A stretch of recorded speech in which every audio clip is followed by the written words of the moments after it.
Halo, pernah nggak sih kamu mikir, aku udah kerja keras, tapi kok uangku gitu-gitu aja? Nah, disinilah investasi masuk. Bukan cuma buat orang kaya, investasi itu buat siapa aja, termasuk kamu yang baru mulai dari nol. Di video ini, aku bakal bantu kamu yang masih bingung, investasi itu mulai dari mana sih? Pertama-tama, kita harus tahu dulu, kenapa sih kita perlu investasi? Jawabannya simple, biar uangmu nggak cuma disimpan, tapi juga bertumbuh. Kalau kamu cuma nabung di celengan atau rekening biasa, nilai uangmu bisa turun pelan-pelan karena inflasi. Tapi kalau diinvestasikan, potensi naiknya lebih tinggi, meskipun tentu ada risikonya. Lalu, sebelum investasi, kenali dulu tujuan dan profil risiko kamu. Mau investasi buat apa? Dana darurat, beli rumah, pensiun, dan yang paling penting, seberapa siap kamu kalau investasimu naik turun?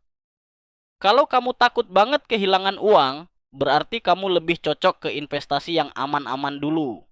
Nah, sekarang pertanyaannya, investasi apa yang cocok buat pemula? Yang pertama, reksadana.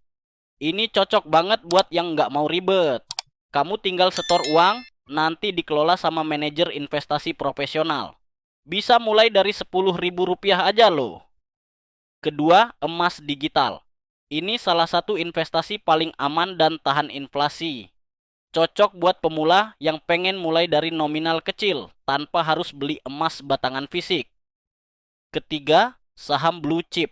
Kalau kamu mau belajar lebih dalam soal pasar modal, saham bisa jadi pilihan. Tapi ingat, saham itu fluktuatif, jadi butuh pemahaman dan mental yang kuat.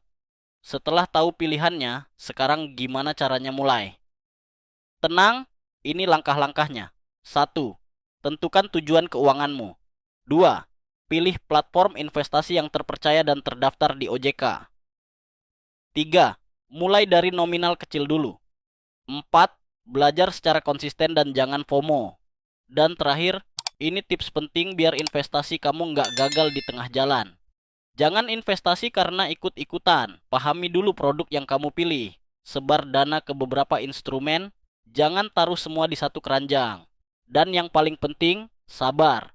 Hasil investasi itu nggak instan. Ingat, investasi bukan soal besar kecilnya uang yang kamu punya sekarang, tapi tentang kebiasaan dan konsistensi. Lebih baik mulai kecil, tapi rutin dan paham, daripada besar tapi cuma ikut-ikutan. Jadi, kapan mulai investasi?